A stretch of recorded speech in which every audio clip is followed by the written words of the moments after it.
And we're as ready as we'll ever be on Type 40 Live now, the early edition of the live stream Doctor Who magazine show to start your week in Geek on Rumble, X, YouTube, and on Facebook too, talking all things Doctor Who from way back then to the right here and the right now, all in front of a live chat full of fellow friends, fans, and companions just like you. And it's time, very much time, I feel, to put up. If not time to shut up, there's lots of talk from the showrunner of Doctor Who, the fallen king, Russell T Davies. So listen up for all of that and some hottest of takes straight from the heart, as ever, here with the panel and the chat on Type 40 Live.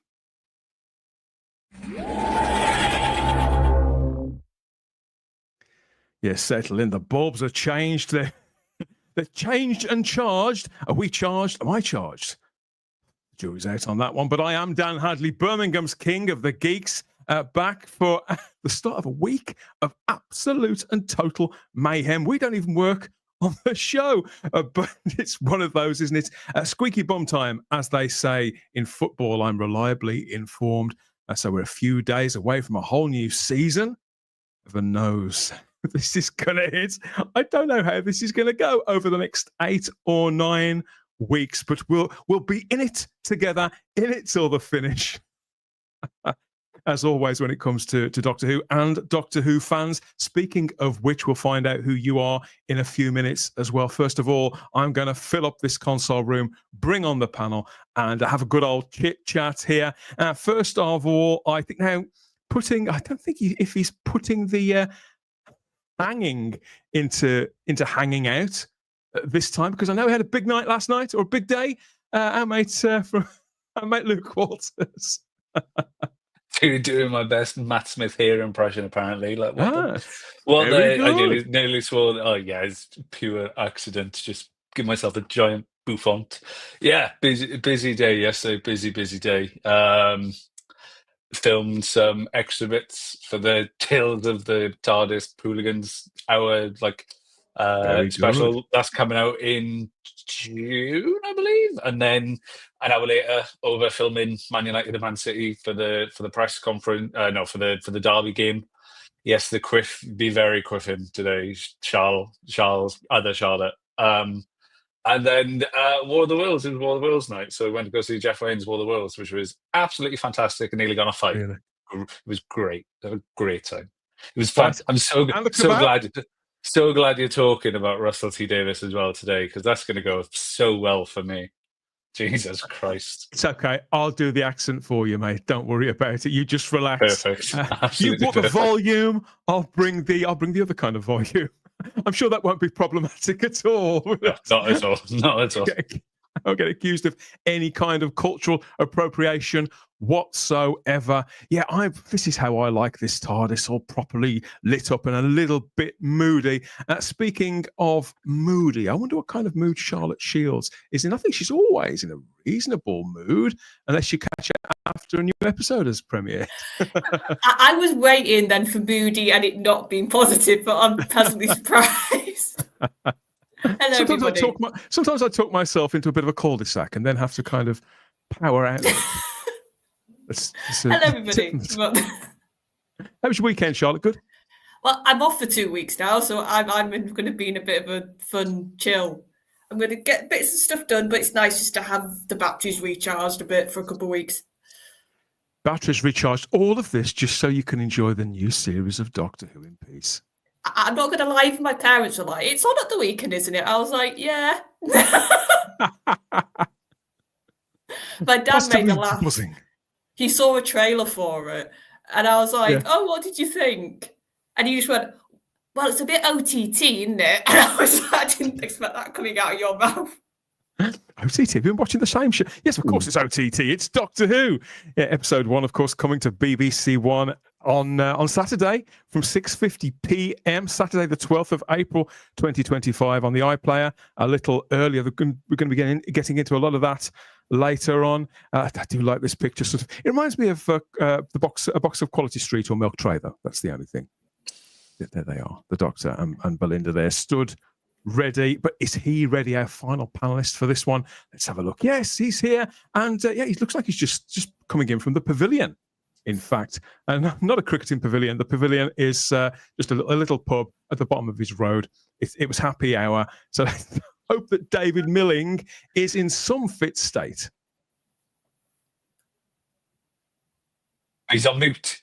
Oh, he's on mute. I don't think he is. Oh, no.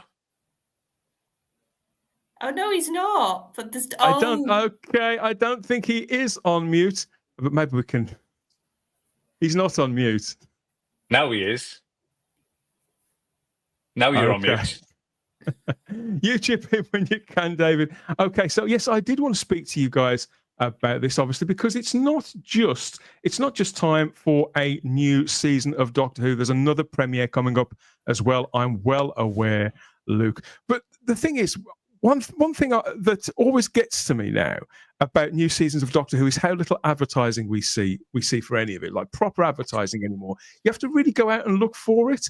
And for example, 20 years ago, when new Doctor Who first started, there were billboards absolutely everywhere, weren't there? The sides of roads and on buses, in magazines and all over the place. I still haven't seen a single one out there in the wild, just in my surrounding area, for season 2 of Doctor Who. And you'd think they'd need all the help that they can get, wouldn't you?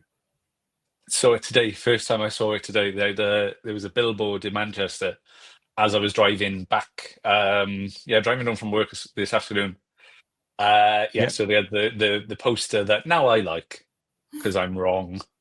Of them stood on the planet is that one. So they had I think they had it on two. Yeah, I've seen it twice. Yeah, that one. So I've seen it twice around Manchester so far.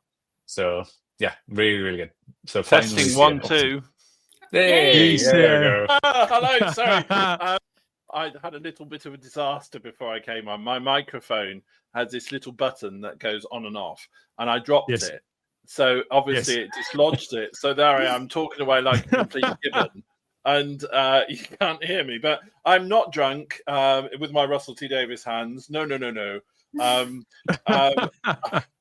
But are you ready? Are you ready? I am very ready. He's ready. I've not used and destroyed about 7 ozone layers like Luke has for his hair, though. I'm not hairsprayed up, but I have been to the cricket a lot over the weekend in Nottingham. So I'm very hairsprayed up. Jesus. Yes. Good evening, everybody. Sorry about that. It's quite all right. Have you caught any of these billboards kicking around yet, David? No. Not at all. Not even in Nottingham, where obviously Luke will know West Bridgeford, Notts Forest, Notts County, Trent Bridge, or Nottingham Panthers, all very close to one another. Nothing in West Bridgeford, which is where loads of sports fans normally are. Nothing at all. Nothing on the bus shelters, apart from a lovely picture of Robin Hood that I saw. Very fitting. Yeah, when you say picture, was it graffiti or was it an actual picture? I think it was an artist impression, shall we just say. You've got to make sure you get some. Did you have massive, great, hairy cock and balls by any chance? No, but absolutely. But the authenticity means absolutely everything, of course, doesn't it? And you may well think that you're looking at a genuine billboard here on the screen, but you're not. This is a phony. This isn't real. I still haven't seen one of these, and this isn't real either. This is Bobby Dazzler over on X. He made this because he was that fed up of not seeing any out in the wild. So this is actually a model. He's got he's printed out some pictures, fashioned himself a stand to put it on, and made himself a miniature billboard so that he can get hyped, even though the BBC aren't. Oh, that's lovely. So much time on your hands. I did hear a couple of old Dorises in the pavilion over the weekend saying, "Hey, Doctor Who's on next week." Yeah. Oh, yeah. Are you going to watch it? No, it looks a load of shite. Oh dear. I hope it goes well for them. There they are. They're looking very confident, full of personality and character. You know, I'm not going to change my tune. The stuff that I was looking at last year impressed me a lot. The posters, the trailers, And even some of the interviews weren't the worst thing in the world. I wouldn't say they haven't put a foot wrong, but I think it's looking a lot better than it was this time last year. There's the new sort of newish lippy logo there, which I think the results are varying on that. I know, and there's a bright pink one of that. There's that many different versions of the logo at the moment. I think they're just playing a sort of scatter shot effect to see which one sticks. But unfortunately for them, before that happens, it's already going to be, they're too late, aren't they, Luke? Because it's already the end, I'm reliably informed. It's the end of Doctor Who. That's coming as well. So, who's going to break the news to them, you or me? I think it'll have to be me. Doctor Who is getting wiped from the face of existence by the hooligans. And the hooligans are going to try and fight to save it, apparently, with the help of Dominic G. Martin. Or is he really helping? Who else? Who else would you ask? He'd be the first person I'd ring if the world was ending. Absolutely. Yes. So remind people what this is. Then this is Luke, because this is you, isn't it? Through Cinescope Pictures with your various cohorts. Yeah. So Cinescope Pictures. So we're we're a group of people really. We don't do a lot. We just make films and have a laugh. That's pretty much our crux. So we got this new web series that's nearly finished. Thank God. Called Hooligans. It's a Doctor Who sitcom kind of vibe. This one is very much not a sitcom. It's more leaning towards drama.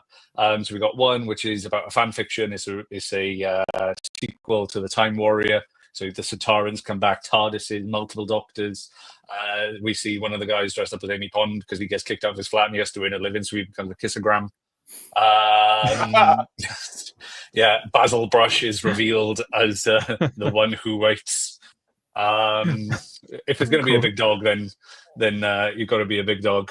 And so now we're doing the finale. We're doing a big 2-part finale where a character from a past episode of Hooligans comes back, and there's Rob not on the TARDIS. I don't know. That's Russell.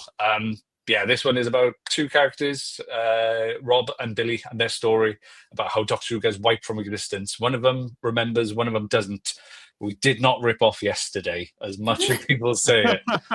We didn't rip off yesterday. But there's all our lovely cast and crew that we were filming yesterday morning for the little special hour, about 70-minute omnibus version that'll be coming out in June after the fact.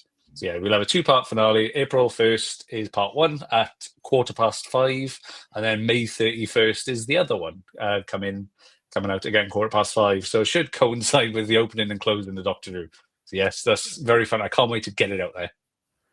The end of Doctor Who, everybody. It's tremendous fun. We can't recommend this enough. We'll be playing the trailer again later on too. And all the best for the weekend as well. I hope it does well. I hope people turn out for that. I mean, there's nothing else on after all, is there? No, just a sci-fi series written by a mad Welsh guy featuring a TARDIS. There's 2 of us fighting, so I'm going up against Russell T Davies. I think I'll win. I'm pretty confident there's a lot of it about. Welcome to Type 40.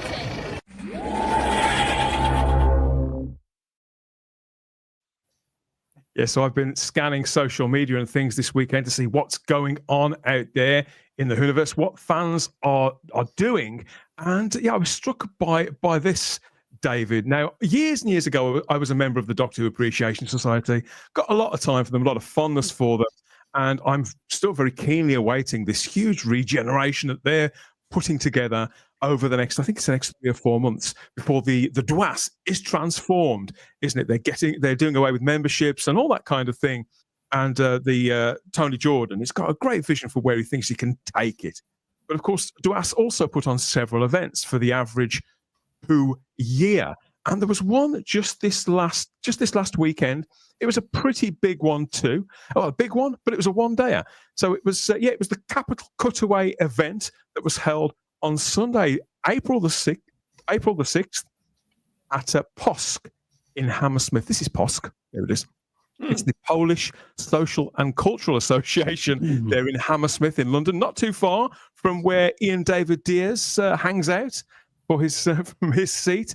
And yeah, quite a grim and foreboding building it seems, but they had a lot of fun inside with several Doctor Who luminaries. This is some of the people who were there. You got Katie Manning, Peter Purvis, Sarah Sutton, Gemma Redgrave, the bloke from Destiny of the Daleks. You've got Yay! Anita Dobson, and the other Anita, the Anita from George of the World, she was there as well. So yeah, apparently it was a lot of fun was had by all. There was also a doctor or two, sort of. Results vary on that, I know, there as well. So, but yeah, there was lots of this all over social media, and it did look like they were having a brilliant time. Did anybody catch this? No. No, not at the cricket. Sorry. Cool. Fortunately for you. Fortunately for you, we have some highlights because lots of people are good enough to take pictures and to share them.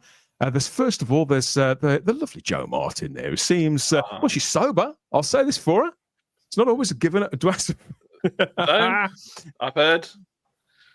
So there's Jo Martin. She was entertaining the crowds, and joined by Anita Dobson. There, we can't keep Anita Dobson away from Doctor Who events, can we? She's at one most weeks, either official or unofficial. She's definitely embraced being part of the show, which is lovely to see. Yeah.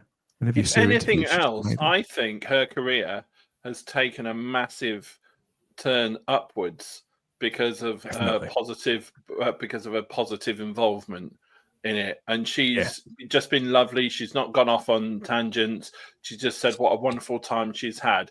If only other actors would take note. Couldn't agree more. Gemma Redgrave's also a staple of a lot of these events as well, just as she is on Big Finish. And so there they all are, all sort of lined up. I think all three of them were at the premiere just last weekend. Was that last weekend? Last week? It was last Monday, wasn't it? Because we were live as it was all happening. Yes. So all three of them were there as well. Very, very visibly sort of part, if not part of actual on-screen Doctor Who at the moment, very much part of the community now. And it does seem like a good time was had by all. Have you ever been a member of the Doctor Who Appreciation Society, David? I thought about joining so many times, but I couldn't bring myself to do it because I don't know. I've always felt really nervous about attending fan events. I don't know why.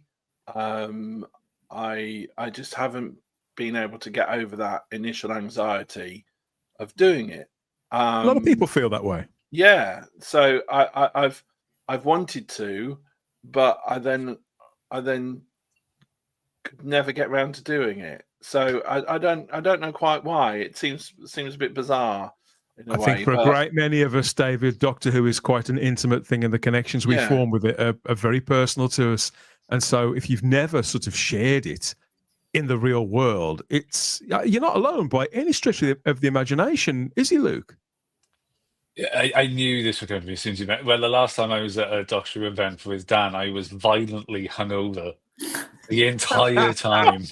You were as white as a sheet. To be fair, I mean, horrendous. That's what, because we found out Derby's a lot cheaper than Manchester for drinks. So we all went out in Pop World the night before. Me, I think Chris Thompson. Pop World. Oh, yeah, it's the only place to go in Derby. Apparently, it was like £1 a drink. We were absolutely sazzled. So I was going around. Everyone was coming up and talking to me. I was talking to Phil as well, and Charlotte Rambles was in this as well. And we were there with Mr. Carley, and that we sound like each other bunch, or whatever they're called. Sorry, Elliot. We sound familiar. We sound familiar. We sound like people. I'm so sorry, John. Is it? All I could muster was, I'm so hungover, and that's all I said for about 5 hours. What's her name? Why everyone's names slipping me. Met Joe Grant as well. One of the boys offed her out for a Weatherspoons. It was just an absolute car crash of a day. It was a good laugh though. It was a really good laugh. Like we had a nice curry. So I am surprised. I'm surprised you're sober by now, in all fairness, because you were pretty far gone. But yeah, probably not the best person to have asked, I think, David. But yeah, a great many people do feel the same way that you do. So these were some of the guests that were attending there, as I said, and various Doctor Who legends and people, I think, whereby they've only been part of it for a very short period of time, to one degree or another, where there's a kind of novelty to hearing them speak about the show, isn't there? There's a fascination with who are these new people. It's the same with where the new companion, when she's giving an interview, we want to read it because we want some inkling about who they are. And so to hear, not just to hear people like Joe Martin, who've only recently got involved with the last 3 or 4 years, but but Anita Dobson as well, somebody who we think we know because of an association with something else. I think there's a lot of pull to that. I'd like to meet a Dobson at some point. I think that'd be pretty cool. But the event itself did kind of belong to one person in the finish. I thought this was absolutely lovely. Peter Davison. Peter Davison turns 74 years old this coming Sunday, believe it or not. The fresh and open-faced young doctor of my childhood is about to become 74 years old.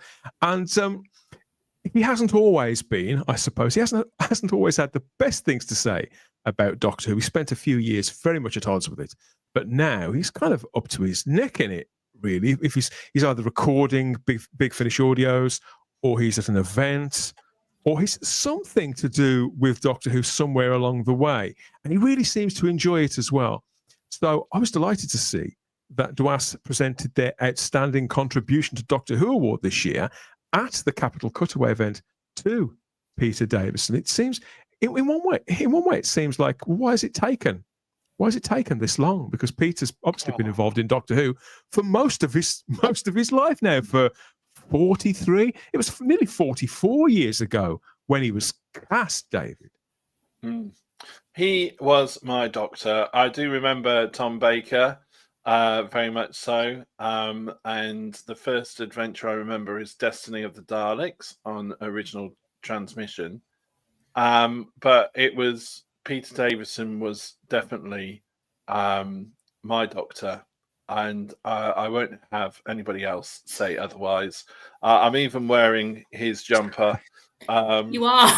Yeah, I've been playing cricket. Yeah, I've been playing cricket. I've interviewed him on community radio. I believe there is footage of evidence of that fact hanging around somewhere. That must have been lovely. That must have been a real dream come true. Form. Oh, it was amazing. I've also interviewed Terence Dix. That was an experience, I can tell you. He's very spiky. And the lovely Katie Manning, who was just gorgeous and lovely and wonderful. But Peter is by far a lovely, lovely man. And he is my Doctor. And I sort of melted and became 4.5 again when I was trying to interview him, and it was very, very hard work to try and remain sort of switched on. And a little known fact, to me anyway, is that when Peter Davison failed his English O-level originally, he spent some time in Nottingham and on the stage and everything, and he had to redo his English O-level. And my GCSE English teacher was the English teacher that taught him for his retake.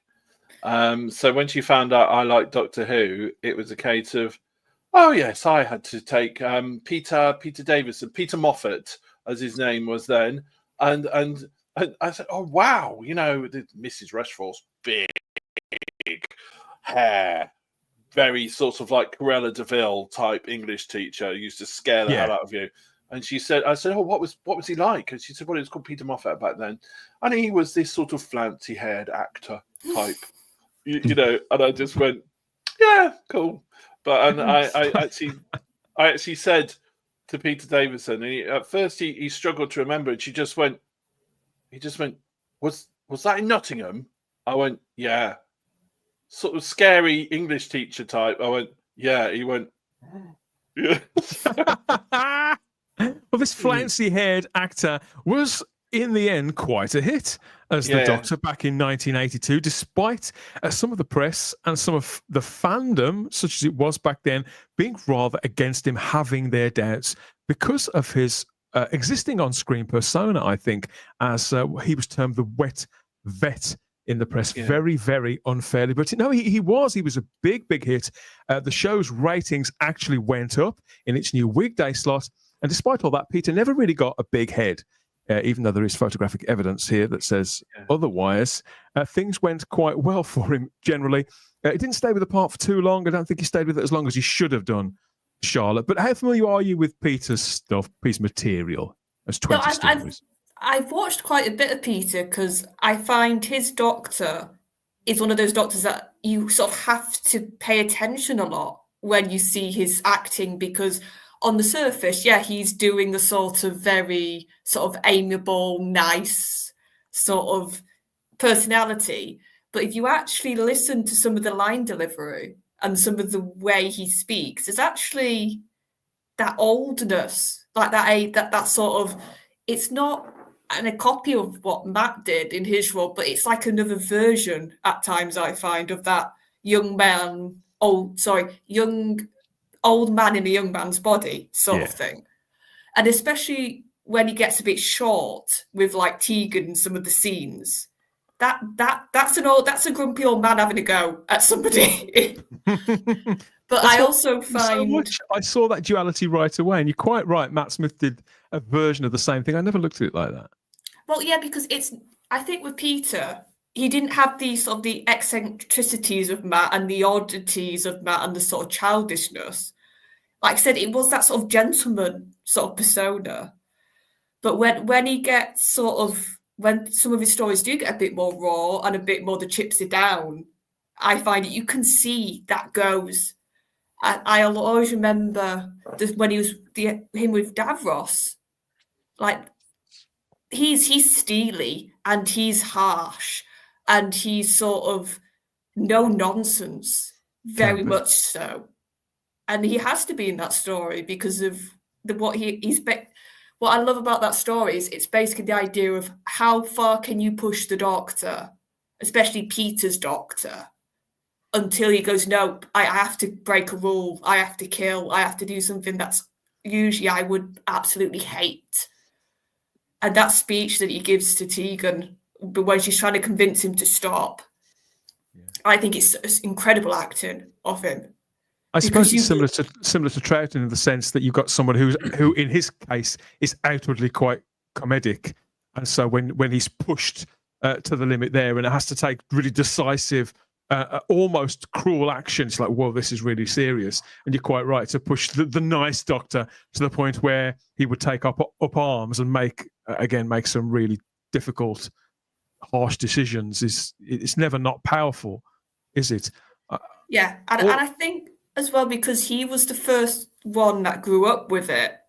There's certain, I spoke before, that's also in, I don't know if it's the same story, when he sees the Dalek come through the wall, you can see that inbred fear in his eyes. And previous Doctors, I didn't see that the same in Classic, but with Peter's, it was like, no, this is a Doctor that knows Daleks now, that's been around Daleks enough, that he's absolutely petrified of that creature. He knows exactly what is going to happen now because that creature's come on the playing board. He knows that the stakes have gone up considerably. One of the things that I enjoy as an OG Davison fan, Luke, very much my Doctor, one of the things I enjoy now that amuses me, should I say, is the fact that the old man in the young man's body is now still playing the part, even now and again on screen, such as in Tales of the TARDIS, as an older gentleman, but now channeling that younger side to his nature to sort of recapture a characterization that he arrived at when he was less than 30 years old. Can you think of any other part whereby somebody would find themselves in a quandary like that? No, not at all. I think the Doctor's casting is such a unique casting, isn't it? And I think the only one to embody it like him would be, as you said, is a Matt Smith, the younger man in an old man's body. And I think, testament to him as well. And I know he had a lot of trepidation about leaving, especially after Caves of Androzani with Graham Harper, and he said, "Oh well, this is the Doctor Who we should have been making." But I will never forgive him for unraveling the scarf. I'm sorry, absolute treachery. What still in your bad books? Still in your bad books for that, is he? Unforgiven. At this event at the weekend, Sarah Sutton was the one who was given the job of presenting her old castmate there, her I suppose her mentor in the show. She presented him with this Lifetime Achievement Award, and that's Tony Jordan there from DWAS, friend of the show, up on stage as master of ceremonies, reading back to Peter an account of his time as Doctor Who, effectively, because I think all the actors who are still with us, and come to think of it, maybe even those that aren't, all the actors who are still with us are still very much all collectively Doctor Who. And if anything, as Peter's got older, I think he's definitely embraced the part even more than he did when he was actually playing it. You know, he often wears hats that are very similar, for example. And even though I've not seen him in a cricket jumper quite as magnificent as yours, David, he does wear those kind of very casual trousers and the cotton and all that kind of thing. Yeah, absolutely. And I just want to say riding on the back of what Charlotte said, and Luke will say, is that for me, Peter Davison was the first Doctor who I could honestly believe had the first Doctor in him. So I could obviously, by watching how William Hartnell portrayed it, he was the first actor playing the Doctor who I could see that crabbiness, that grumpiness, that stubbornness shine through. And I could believe that actually the Fifth Doctor, the Fifth Doctor had elements of the First Doctor in it. Same guy. And I love his fashion because it is sort of like, as Alan Partridge used to say, sports casual, but in a more stylish way. So I suppose he was the first actor to approach it like that as well. Maybe just what Charlotte said, because I don't think he'd grown up as Doctor Who fan as such, but he'd grown up with it on the TV. Yeah. Whereas Troughton and Pertwee, what Troughton was doing was he had to kind of keep it on the air. Yeah. But what Troughton, Pertwee, and Tom Baker did was almost to move us far away from each of the guys that had done it before Charlotte as possible, to stamp their mark on it and find their own character. Where Davison was the first one to look sort of backwards in any way, even to a small extent. I think the thing was, by the time it was Davidson's turn, it had been established then, and the quirks a bit of the character had been established, and some of the ways you played it, sort of the handbook almost, by, like you said, those people that had come before him. But what I think was so clever with Davidson's casting was they clearly got somebody who was a bit more of a name with him, somebody who'd obviously done All Creatures, he'd done these big shows. And then I feel like, because I've seen him as Tristan, and I've seen some of his earlier stuff before Who, and he's not playing it anything like those characters. I think there's a distinctive difference to how he plays it. And it's that sort of, like I said, that sort of authority more with the way he carries himself and that sort of aspect. And as well, he's a very witty person. Whenever you see him in these panels, whenever I've seen him at these events on videos, he's always got a comeback. He's very sort of that way minded. So I like it when now and again his Doctor can be like that. And I feel like that's Peter's influence. I always get the impression, Charlotte, that he is playing up a little the idea that he's an older gentleman now, playing up to the idea that, really I'd rather be somewhere else. But seeing as I'm here, but you know that he doesn't mean it. So he kind of leans into the grumpy old man thing, Luke, and I think he has a lot of fun with that. I saw a clip of Jeff Bridges, the film star, the American actor. I saw him teasing Pedro Pascal over the weekend in the run-up to Fantastic Four film coming out and things at CinemaCon, I think it was. And he was doing a similar thing. He's sort of playing at being the kind of the grumpy, slightly doddery old man who'd just woken up, whereas really he was as sharp as a tack, and he was the one that had got the upper hand. He was the one playing the joke. I think Davison does that. I think he leans into that. Yeah, I think he plays. Speaking of which, my boss actually is spitting image for Pedro Pascal, funnily enough. I tell him on the daily he hates it. He's cutting his hair ready for fantastic Pride of Britain Awards. He got mistaken for Pedro Pascal in the sled bar, ironically. If he knows I've said this on a podcast, he'll absolutely murder me. He won't tell him, pal. But yeah, no, absolutely as well. Especially when he got the brainy specs come on and everything. You can see and he's like, right, come on. Then there is, as David said, there's elements of the First Doctor breathing through him, and you can see, you could tell he's the first one to grow up with the show, and he kind of embeds himself in him. And I know, absolutely. I think David and Charlotte and yourself have got it bob on. I think he played it perfectly. Yeah, I think he was great, and it would have been nice to see if he did carry on in the vein of Caves of Androzani, to see what would have went afterwards. But no, I think he had a great run. I think I'm in the minority at Arc of Infinity. I love Arc of Infinity. Omega's my favorite villain. Omega. Caves of Androzani is just incredible, absolutely incredible. So yeah, no, absolutely well deserved. And the 5-ish Doctors is fantastic. I was about to say that as well. 5-ish Doctors is brilliant. That was the best thing in the 50th, was that, which is, you can still find it online. I think it's, if you go onto the Doctor Who BBC website, have a look at the 50th and look down at clips. So they have an array of clips from the episode, and one of the clips is the full 30-minute episode. So it's still available to watch in a roundabout back doorway. So. But I remember watching a panel. He was talking about the 5-ish Doctor, about how it came about, how it was sort of a very small thing, and then he sort of was saying how it kept getting bigger and more people kept saying, "Oh, I'll do something, I'll do this." Like, everybody was very much chipping in, and then it became what it did. And he was saying how they wanted some more money or some more time. I can't remember exactly what it was. And like I said, this is what I mean about the wittiness and what I love about him. And he said we weren't going to get it. And he said, so I basically turned around to the BBC and went, "I will tell the fans what is happening." And apparently that got him a bit more money or time or whatever he was wanting, because he threatened them. And I was like, that sounds like Peter. It's absolutely right. I remember listening, to the story kind of unfold, because he joked to Stephen Moffat, I think in some sort of interview or review somewhere, that if they didn't include him, the older Doctors, in the 50th, he would write one himself.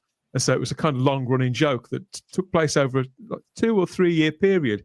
So he kind of had to deliver on it, really. Bless him. Imagine painting yourself into that sort of a corner. There's a massive, massive well of affection for Peter Davison. Of course there is, in the live chat here on YouTube, Rumble, Facebook, and on X. So we'll go and see what other pre-birthday greetings and congratulations we have over there for our Peter.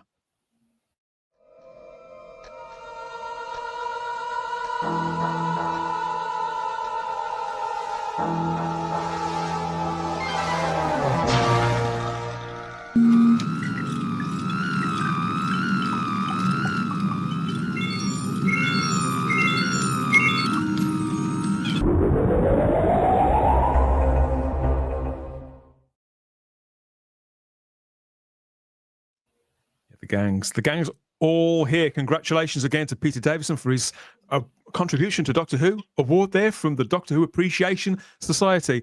And thank you everybody who's joining us in the live chat on YouTube, Rumble, Facebook, and on X as well, including Geek Rambles herself. Hello, Shah. Our MVP, Shah, currently missing in action, having a life. What do you call that? Shah, we really miss you. Come back soon, but it's great to see you there in the live chat. Sam is with us as well, as is Lord Thoth at warp speed, no less. Wow. The Quiff B Quiffin says Shah as well. That must be for you. Of course. Hello, Matt. There's a couple of Russell T Davies comments kicking around in there as well, I did see, so thanks for that. Matt Pott is also up with a lark for Tuesday morning for our real life time traveller catch up with him, no doubt soon as well. We've got lots of things. Yeah, people love Peter Davison. Of course, I knew you did. Of course, who doesn't? Tobias Vaughan says a perfect. Does it say fifth or filth, or do I need to? I think it's meant to my be eyes tested. He's a filthy doctor. No, that's Tom after he had a few too many pints. Yeah. Oh my God, Michelle Hamilton's watching on YouTube, and she says simply that Peter is my favourite classic Doctor. Yeah, I think he probably is mine as well. I think I'm duty bound to say that. Yeah. What else? I thought Peter was a great Doctor. Says Stephen Braddock. I had no trouble accepting him after Tom. It was very wise to go so different, wasn't it? And yeah, you've got Shah in the live chat. I think she's watching the 5 doctors in her head as she hears us talk about it. That's one of those installments of Doctor Who that very much does that. I think the Five-ish Doctors was incredible. She says the part where they're at the wrong BBC studios. Oh yeah, that was hilarious. And Isn't that the bit where John Barrowman picks him up and he just plays him his CD all the way to Cardiff? Who shall not be named. Just the image of the three of them having a protest outside BBC. Very, very funny stuff. I do wish Davison had have stayed a year or two longer. 3 years never feels like long enough for a doctor, says Liven's Flame. I do agree. I mean, I was mortified at the time. It was my Doctor Who. I was absolutely devastated by the. I took it very personally, but I got into Colin Baker's portrayal faster than most. But I always missed Peter Davison. I mean, 2 seasons feels like a long time right now, but 3 is not enough. You could throwing be, that out there.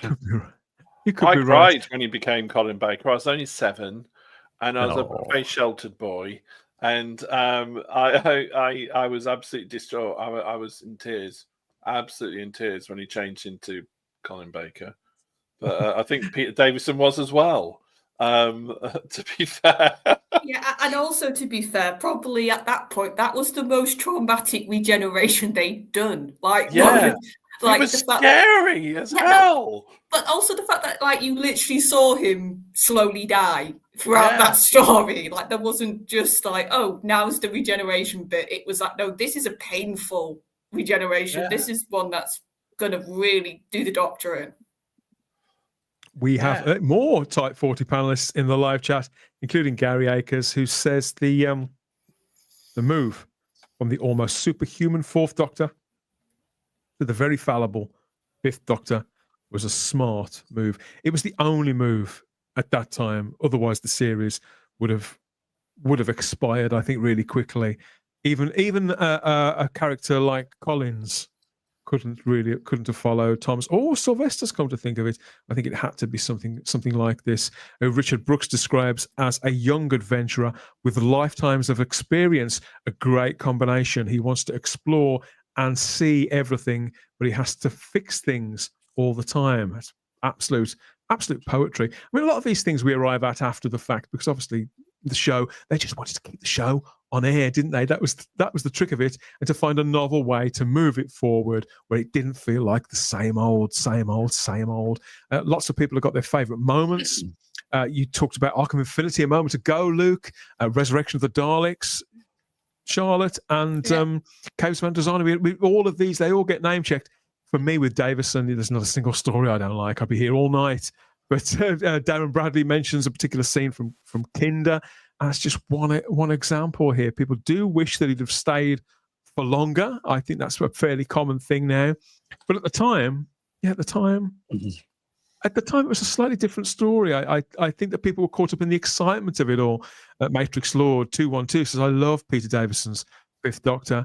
And Tobias Vaughan says, JNT was not impressed when Peter threw in the towel. I think he was probably surprised because were the odds against Davison being a success in the part, David, do you think? Because he was very famous, wasn't he? I say he was a household name. Everybody knew who he was. So you'd think that he could have really had a fall from grace there.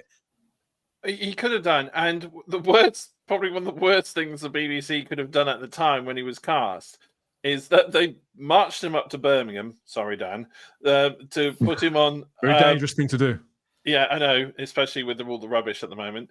They put him on Pebble Mill at 1 and got a group of very scary Doctor Who fans, judging by their haircuts and clothing at the time, to advise an actor, a trained actor, on how to play the damn part. So then all the fans, how do you think he ought to play it then? You know, and that's a really bad guard for cricketing purposes as well. You know, he's guarding leg stump of a set of stumps to his left. You know, it's really poor guard. But anyway, so yeah, they've got a trained actor. JNT parachutes him up to Birmingham of all places to get advice of a group of bad dressed, poor haircutted people on how to play the part. I mean, what an insult! You know. I mean, it's terrible. I mean, I do hope the dress and haircuts have improved in Birmingham since then, Dan. It wouldn't be for me to say, mate. It wouldn't be for me to say.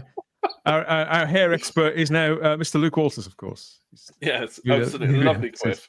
Newly elected hair expert. But John Reed, the head of drama serials, head of series and serials at the time, has said on a brilliant, if you've not watched it, it's on the Resurrection of the Daleks special edition, Charlotte, if you've not seen that. It's really worth watching because it portrays the whole period of Peter Davison's tenure as Doctor. It's called Come In Number 5, and John Reed said on the casting of Davison, really, Peter Davison? I thought, what are you doing, J&T? But as soon as he saw the footage, he just went, masterstroke, absolute masterstroke. Yeah. I do feel like Peter's sort of another thing, like almost a link with Troughton, is he's sort of got more and more appreciation and people sort of seeing what he was doing after the fact. When he left, it seemed, and now I think he's really gone up a lot more as a classic Doctor generally in the fan base, which is lovely to see. Stephen Moffat actually called him the best actor to play the role of the classic Doctors. I think that's a big claim, but I can see. I think that Davison has never got the credit he deserves in that respect. I think the things that Charlotte focused on earlier on, exactly what I've always seen in it. But generally speaking, a lot of people wrote it off and just couldn't appreciate it at the time, and even into the 90s. But now, yeah, I don't know if I'd hold with Moffat's words precisely, but I think that it's not praise that's undeserved for an actor of Davison's caliber. I think he's a better actor than people have ever given him credit for, simply because of the fact that most of the characters he has inhabited have been quite subtle compared to actors like Colin or Tom Baker, come to think of it. I mean, as a huge Davison fan, I was most surprised, and this is the thing about Doctor Who, you're constantly surprised about little things, even about the characters that you know the best. So I was very surprised 2 weeks ago when the Fifth Doctor was outed as a lesbian. I didn't see that one coming by this fan over on X who managed to work out. Attached the various. I'm still not entirely sure how, but yeah, it seems that all this time my childhood hero was in fact a lesbian. I don't know who's going to break this news to Peter Davison, because I suspect it's as much news to him as it was to me. But in the meantime, he can console himself with his award from the Doctor Who Appreciation Society there for outstanding contribution to Doctor Who in 2025. He's even put his hat down for long enough to admire it. So bless him. And thank you to the Doctor Appreciation Society as well for sharing that footage and for being generally pretty awesome. I can't wait until the society gets sort of relaunched later this year and the changes that it's going to bring in. I think it's going to be very exciting for Doctor Who fans, particularly. I think it's a change that's overdue, but it's going to be, when you look at social media, when you look at the conventions, when you look at everything else that's evolved since, I think it can only be a good thing, particularly if things don't go our way over the next 8 or 9 weeks. I think we're going to need all the inclusiveness that we can possibly have and as many group hugs as we can possibly claim. So let us know what you think of all of that. We want to know whether you've ever been members of the Doctor Who Appreciation Society. And thank you everybody for all the comments. Love Peter, says Z3PO. I'm sure we'll pass that on. Z, we'll pass it on. Second best actor to Troughton, says Sam there in the live chat. Gary's off to re-watch the Fifth Doctor era with that in mind. Oh, the flag thing. I know. And Tobias Vaughan suggests that it could be the season 21 collection next to join the Blu-ray box sets. Of course, those limited edition. I don't know where people get this stuff from. Call me naive.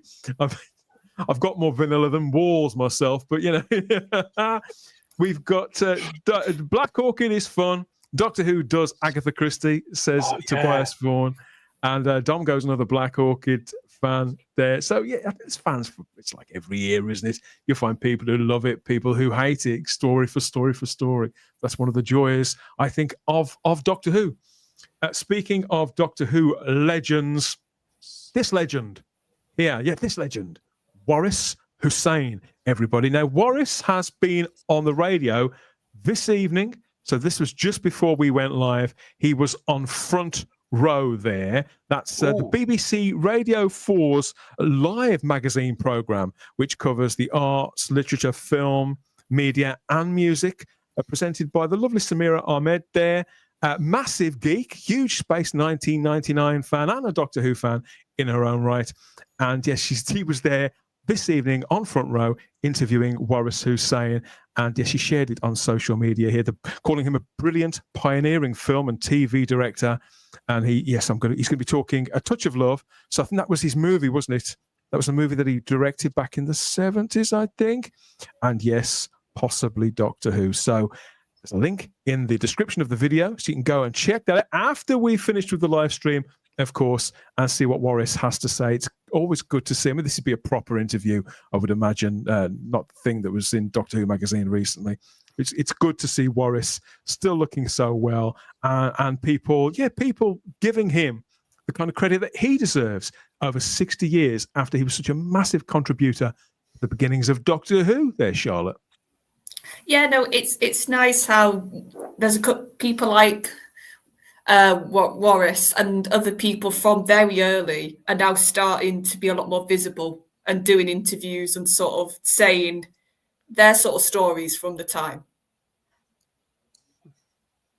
Absolutely, and I love Waris because he's given a couple of interviews to Radio 4 in the past, and Front Row is your radio equivalent of what the Late Show used to be, and on BBC Two, and it's probably the only serious arts program the BBC does anymore about the theatre and the arts. I'm not sure if Luke agrees with me on that one, but it's a daily show about the arts, and it is very well worth a listen.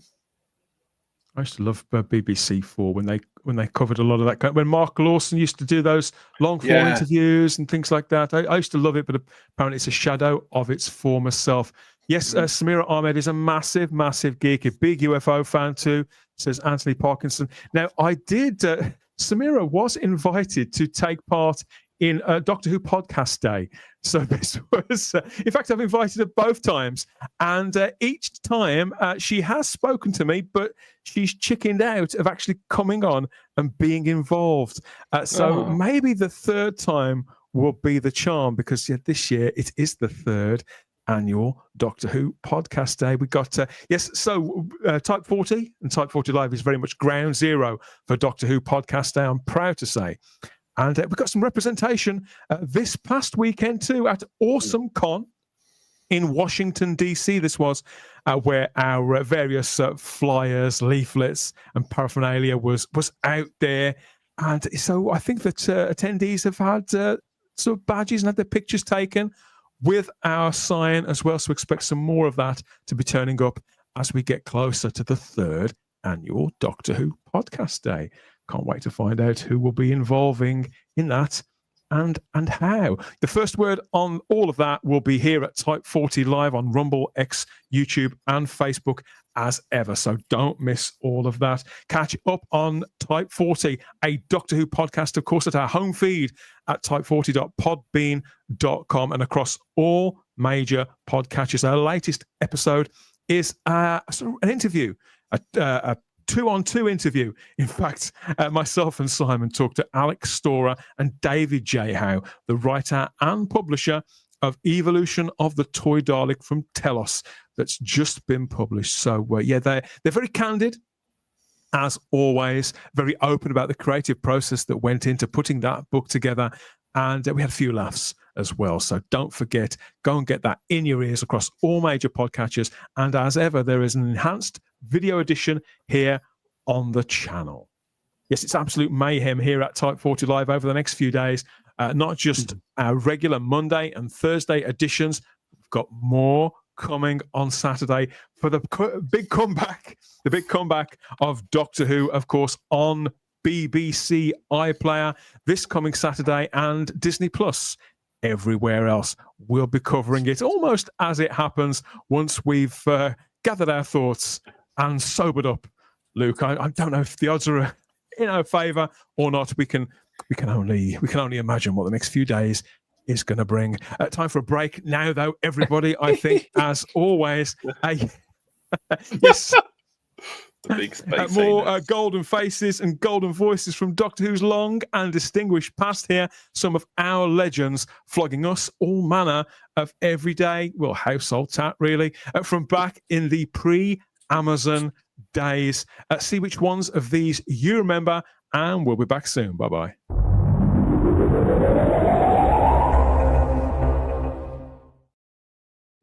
Cyberman conversion chamber and construct your Cyberman army. Restrain the space captain. Upgrading is compulsory. Start the conversion. Upgrading is complete. Join the Dalek Empire. Build the Dalek factory and create a new race of the supreme beings. Use the machine arms to reject the inferior Daleks. Rotate the conveyor belt to assemble your new Dalek army. Cyberman conversion chamber and Dalek factory.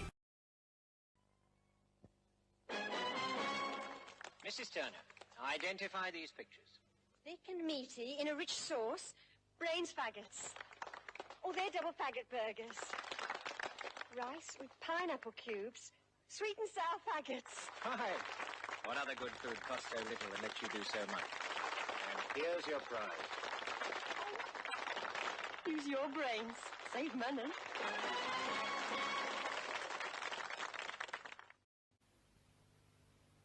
Dad, how many arches has the fourth bridge got?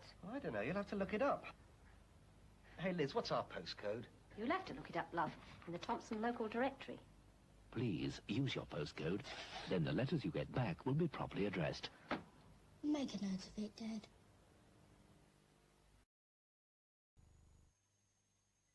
When I pay good money for saucepans, I expect them to last. Don't you?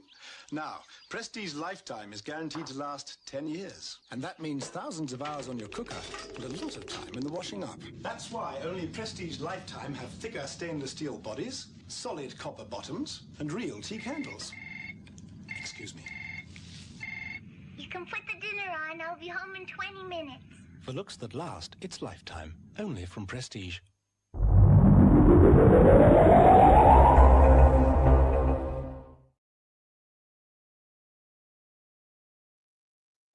Welcome back to Type 40 Live here, our early edition to start your week, covering the future, the past, and the present of all things Doctor Who across the Whoniverse.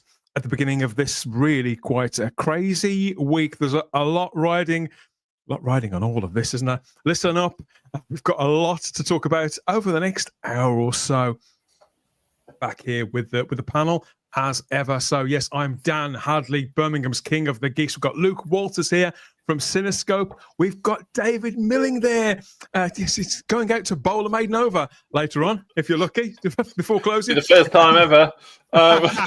We got Charlotte Shields with us too. Yes, thank you for all the comments, everybody. Hope you enjoyed the ads there. K9, I think he did. He's got his nose in the, what we found out was called the horn the other week, wasn't it? Yes, we did. The horn of a gramophone. Charlotte and I were debating that for several minutes, weren't we? The things that we get into. It's a very serious show, this. Had you not heard, David? Absolutely. It's just nose in the horn just makes me laugh, but for some reason. But anyway, moving on. Got more comments. More comments, everybody. How was everybody's weekend? Asks the Sentai Ranger, Donny. Not too bad, Donny. How was yours? Let us know. It's horrific.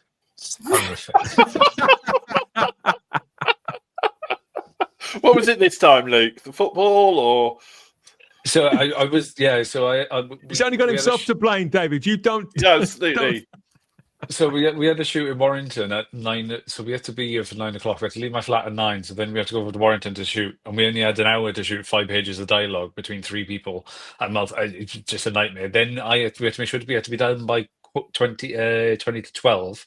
So I had to come back, drive back to Manchester, then go over to Old Trafford to be in Old Trafford for about 1 o'clock to film like Vox Pops and Team News and all that stuff from Man United and Man City. So to do that, then me and the missus were going out for food, and I booked that for like 3 o'clock, and I was like, this is never going to work. And then went to watch War of the Worlds, and then nearly got on a scrap with a drunk guy. So and that was all yesterday. I'm so tired today. And I had 3 podcasts today. This is my 4th podcast now. So I had City United and all that rugby league. Four. This is my 4th, yeah. Oh dear, oh dear. Yeah, lots of people still wishing Peter Davison, congratulating him on his award from the DWAS and wishing him a early happy birthday, including Darren Bradley, who said he loved tuning in for Peter's Student Digs comedy series Sink or Swim, which ran from 1980 to 1982 alongside Robert Glenister as his on-screen brother Steve. I love that show as well, but you know what, Darren, I haven't seen a single second of it since. I know you can get it on DVD, but I've never bought it. Maybe I should. Thank you for the comment, mate. Good to see you as always. I just worked with Robert Glenister. Did you really? Is he well? Which one is Robert? Because we got is Phil he's Glenister. He's the one Robert who's not Gene Hunt. Philip Glenister's Gene Hunt. Robert was in Russell. Yes. And Robert was also in the Caves of Androzani. Yes. So I just worked with Robert Glenister now. So yeah, but very is nice he keeping guy. well, Luke? Yes, he is. Yeah, really nice guy. Like genuinely one of the nicest people I ever met. I've never met him, but apparently he's this really sweet bloke. Yeah. Yeah, we had to do like a sit-down interview with him for about half an hour and stuff about his character, and yeah, really, genuinely really nice guy. We ended up just chatting, and yeah, really cool guy, really cool guy. There you go. Yeah, remind us of more Peter Davison classics there from back in 1984. I mean, I do wonder, with some of these kind of jobbing actor guys, I do get to speak to some of them. Several of them I've interviewed as part of the podcast in particular, and you think, well, to them, they were in 2 or 3 episodes of something 10, 20, 30, 40 years ago, and they still get asked about them. All this time on. You know, it must be. I know that Simon was talking about when Christopher Benjamin passed away, and the career that he had.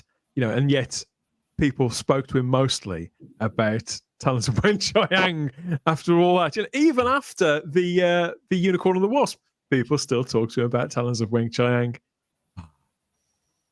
Peter's great in the Campion series, says Gary Akers. Sometimes with the classic series, you could tell like characters that should have just sort of been like they should have just only had a couple of scenes and that's it, and that's almost how they were written at times. But they had such good actors cast, even at the small bit parts.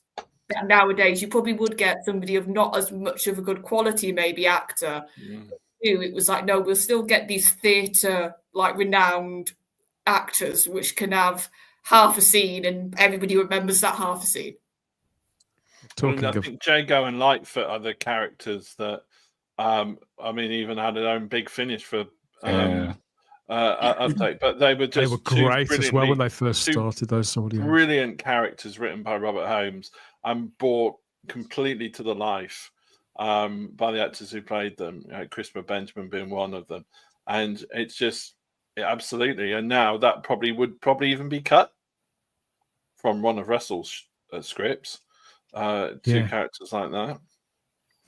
From one extreme to the other, maybe from incredible actors that are much missed to one who is very much still with us and about to deliver his second season, because the giant big pink space, is very much on its way. And so the second season has launched.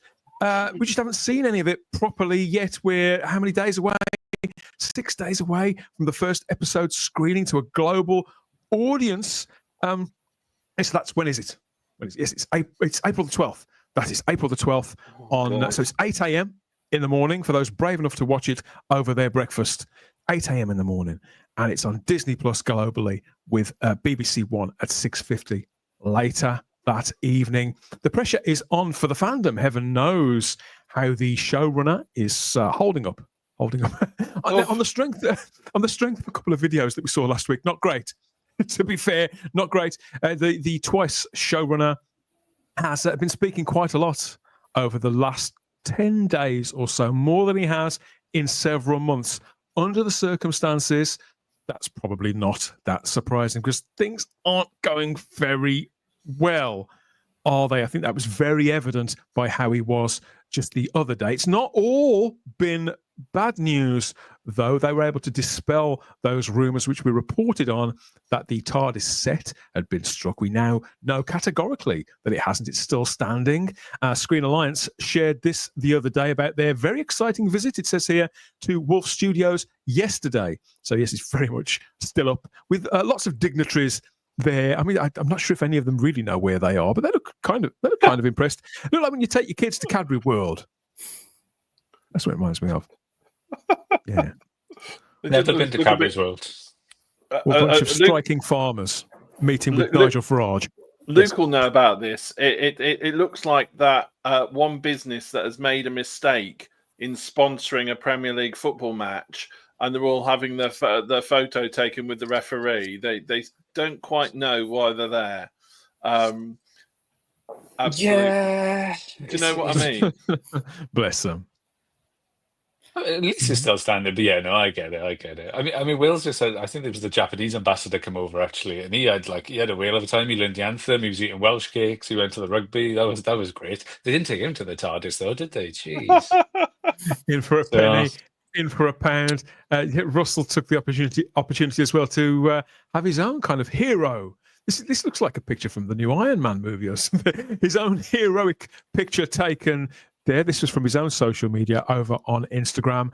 And if you remember, there was a post last week as well. This one, there's a caption saying 1 week today, and another a vorp with all the required hashtags there. He's using the Disney Doctor Who one again. Disney Doctor Who, Disney Plus Doctor Who, BBC One, all that kind of standard stuff really that we always see. So whilst Russell wasn't very comfortable, I feel on the red carpet for the premiere last week, he's I think this is meant to be some sort of show of confidence. I don't know. I don't know. I mean, what are your instincts about this now? We're only a few days away from the premiere, Charlotte. I mean, do you think that the appetite is growing? And obviously, Russell T Davies he's the most sort of present, isn't he, of kind of off-screen people involved with Doctor Who that I think we've ever had. Going on chat shows and things like that. I mean, is it good that he is there again? Being so present, is that a show of confidence, or is it simply too little, too late?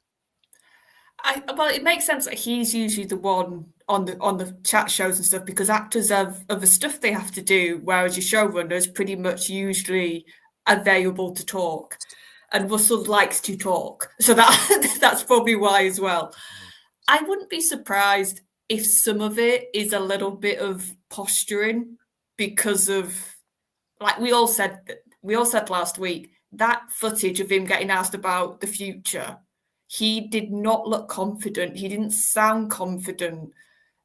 And he almost sounded a bit to me, which I could understand, to be honest, when he sort of said, oh, even people who are in like part of the industry are asking me what's happening. And I'm having to say nothing yet. So he probably is fed up at this point of having to repeat the same point again and again and again. The idea, Charlotte, that something hasn't gone drastically wrong now must be for the birds. When you think this is the same man who less than 2 years ago was saying this, it takes a while to get the empire in shape, but that's a serious plan. Remember, no promises, but a plan. I have to make that very, very clear. This is an exact quote here from a couple of Christmases ago. A serious plan, and your Doctor Who, no gap years, lots of content, on and on. He is now at a place where he's saying, oh, I hope it comes back. So yeah, it's quite a difference. Yeah, and I think that's what it is. A lot of us said he's always never promised more than he should, technically, but he always had that idea of Doctor Who was back as this almost big machine, and it was going to do this, and they were going to be like top of the world almost. And that was, for so long, that's how he presented himself and the brand. And now it almost feels like he's having to wait on others to tell him what to do. And Russell's never really come across as having to do that in the past. No. He's always come across as the master of his own sort of universe. Very, very true. It doesn't become him very well, I don't think. Ncuti Gatwa and Varda Sethu they held up their end, I felt, quite well the other day on the one show with John Lennon, it seems, on the on the list there. Oh, it's Jerry Halliwell. Sorry. He's looking well. They're on the one show last week. So, yeah, that was a pretty inoffensive. I mean, what do you ever see on the one show? It's all pretty inoffensive stuff, isn't it? And there are several new sort of clips packages doing the rounds, of course, with our two new co-stars there. So you can go and seek all of that out and cherry pick the good stuff from the slightly infuriating stuff there. It shoots having fun. I like the fact that she's giving a Balmori sort of wave. And Ncuti sort of like being plugged into the mains or something. I'm not quite sure. It looks like it looks like there's a Jack Russell Terrier biting his ass or something like that, or maybe tugging at his kilt. Who knows? Who knows? So actually, I feel that after the premiere, and despite all the articles, the coverage that was a little controversial last week and the week before, that actually this stuff is good stuff. It's fluffy, certainly, but I think that anybody who was curious may come across some of this and think they seem like nice people.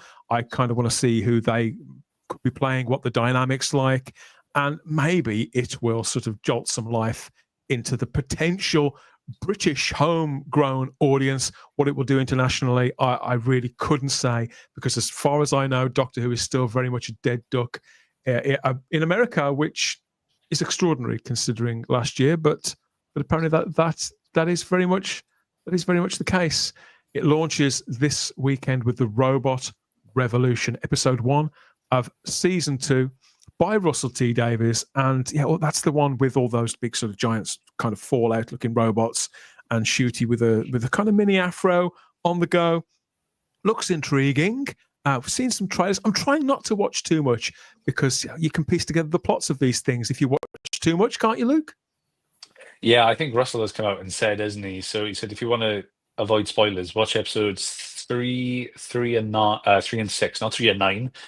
Gone are the days where we'd have more than 8 episodes. Jesus. Yeah, 15 is such a rush. Yeah, but I think it's like 3 and 6. And I think he's already hinted as well that someone out there has worked out who Mrs. Flood is quite. So he's like, yeah, stay offline. Don't watch it. So it's Anita Dobson. That's who it is. It's Brian May in a wig. Yeah.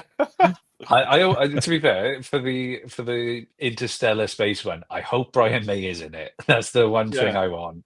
I hope Brian May turns up in it. Yeah, absolutely. But I think that would get people more excited than Rylan, to be honest. Yeah. Oh yeah, I'd watch it if Brian May was in it. Yeah, you could be right. They revealed the titles of all 8 episodes all in one, didn't they? In one day, 3 or 4 weeks ago now. Some really quite novel little short films. But again, we're getting used to seeing these kind of things as well. They're very sort of social media friendly. And I personally think this is a nice, intriguing assortment of episode titles. But of course, the proof of the pudding is very much in the eating. And what has he cooked up for us this time? Russell has been doing the rounds with the media himself over the last few days. First of all, he spoke to Games Radar on the subject of guest stars, and they were pushing him on this in light of the fact that so many really quite big stars, big names, have now become movie stars who first appeared in his original tenure. So people like Kerry Mulligan, Andrew Garfield, Felicity Jones, all of those people kind of started out on his Doctor Who. So they asked him at Games Radar who Russell would love to have on screen in a guest role now. And he didn't answer with any of those kind of bright young things. Sorry, Viola. He mentioned Viola Davis here, the Oscar-winning actress and sometime star of the DC Studios movies and TV shows. I was really surprised to see this of all the names to pick. She's a fabulous actress. But yeah, I don't know. Would she ever? Do you think Viola would ever do Doctor Who? I wonder if she's ever given a quote on it. We know Whoopi Goldberg's a huge fan of Doctor Who, and Russell was trying to get her as well. As we talked about on this edition of on this show, on an edition about 2.5 years ago, but that did did fall through, along with that original script for that Christmas special. It was believed that part was especially written for Whoopi Goldberg. But other than that, Russell has kept it very much on the down low, the kind of people that he likes. I think he does that so that when he does cast people, it's a genuine surprise, Luke. You know what I mean? Rather than keep talking about Helena Bonham Carter. And oh, surprise, Helena Bonham Carter turns up. It's no surprise then, is it? Yeah, well, she was asking, wasn't she, because they did Nolly together. So she was asking for a part in it. And Russell said, "Oh no, I got something else. Got something else for you later down the line in Doctor Who." But obviously, it's not happening. I think it's revealed as well, didn't he? He said there's no Daleks in season 15 of the next season. So I think that's out there now. But yeah, I don't know. I've got that coming up. Don't worry. I don't think the show. I don't think the show has the pull anymore to bring anyone big in. I think the biggest misstep they ever did was never getting Peter Jackson to direct an episode, because obviously Peter Capaldi turned up in Peter Jackson's house, running in the back of his house in the video in full costume, getting chased by a Dalek. And Peter Jackson famously said he'd do it for the payment of a Dalek. We're promised, Luke, that there is some big name actor as a big villain towards the end of this season, which usually that would get me excited, or I would certainly anticipate that revelation. But bearing in mind that during the 60th anniversary specials, he told us there was a huge star on screen in the trailer that none of us had ever noticed, and we were all going to be amazed when we realised who it was. And it turned out to be somebody who'd been in Coronation Street for a couple of years. I'm not getting too excited. It's Roger Taylor. Roger Taylor's in the finale. From Queen. Yes. Him and Brian May coming in to go against Anita Dobson. I mean, some would say that Viola Davis is rather a queen of cinema. Russell said, "I simply worship Viola Davis, one of the greatest actors in the world." Actresses, come on, Russell. We should be so lucky. We should have that money. She just brings quality, depth, and surprise. I agree with every word of this. I think she's fabulous. Every time I see her, she does something surprising, which is a very Doctor Who quality. She get it. I say this hoping that you print it. Then her agent will read it and say, "Yes, you can have Viola for absolutely no money." That's a big pitch there for Viola Charlotte. He's going all out. Yeah, and he very clearly wants her. See, I've not seen her really in anything, because I'm not a DC person, so I've not seen her in like the Suicide Squad and all of that. Peacemaker and all that stuff. Here's the thing, like, having a good guest star, you can get a bad episode. And Doctor Who was in recent run, not just in Russell's, in Chris Chibnall's as well. Like, I can remember, I couldn't stand most of Witchfinders, but I loved Alan Cumming. Like, his acting saved that script for me, because we're some way away now, aren't we, Charlotte? You mentioning that, it's reminded me that Chris Chibnall used to do those adverts, those trailers where he'd say, "We've got Alan Cumming, we've got, and it was a list of the various actors who were going to be in it." But they don't do that anymore. He wasn't written well at all in that story, but he was just such a good actor that even the sort of the bad stuff lines, he just had a sense of like class and sort of knowing who he was, his character being I think it was King James II. I can't remember if it's... He was great. Yeah. I mean, I always think, I know that everybody knows Chris Noth from that program about the Prozzies. You're on the Gold? Sex in the City? Sex in the City or Sex and the City? Big. So that's it. But I think he's a really good actor. I've seen him in loads of other stuff. So there's him. They've got Art Malik as well. And it gave all these fabulous people really terrible parts. The only person who got a good part, I believe, was Siobhan Finneman from Benidorm and Rita Sue and Bob too. I thought they didn't let her down, but everybody else got the shitty end of the stick. Really. Chris Noth was in Law and Order too, says Gary Akers in the live chat. So why Anthony Parkinson offers why would she do a failing UK TV show? That's a good question. See, Russell doesn't view it that way, though, does he, David, in all fairness? No, he doesn't actually view that way at all. He wants to get all and sundry into it. I mean, if we look at some of the people that is cast for this series, and they've had the photos taken. It looks like the houses have just been burgled. You know, I mean, I talk about depressed to be in it. You know, so as you say, you need people like Alan Cumming, actors and actresses who can take some god awful dialogue, or as Tom Baker used to call it, audible print, and turn it into something fantastic, and using all their acting skills. And I can't understand why he hasn't used some of that Disney money to cast some really top-notch actors and actresses, because that would get more bums on seats. If not, hopefully they're fans of those actors and actresses. I mean, like Hugh Grant's virtually rent a role at the moment, so get him in to be a big bad or something, because he was the star of Russell's fantastic. amazing drama, A Very British Scandal. Yeah, he was so good in that role. Yeah, he was brilliant. And the thing is, as much as like we were talking about Anita, for example, like the British public do love her, but she's not gonna get international eyes, and she's not gonna get, I would argue, younger eyes. She's got her crowd who love her, and she's brilliant.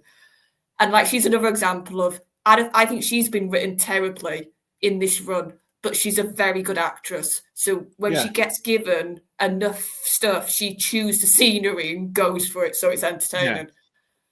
But I mean, Hugh Grant made that latest Bridget Jones movie into something else, really epic.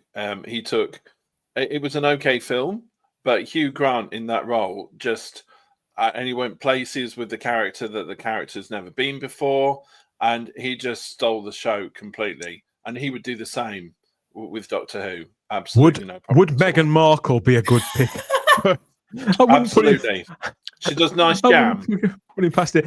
People are very mixed on the idea of Viola Davis being in Doctor Who. I mean, I've never seen this woman put in a bad performance. Some of the characters I've seen her in, I haven't really taken to, and I think some of the productions I've seen her in haven't necessarily been to my taste. But I think that she's always good. I sort of agree with him there.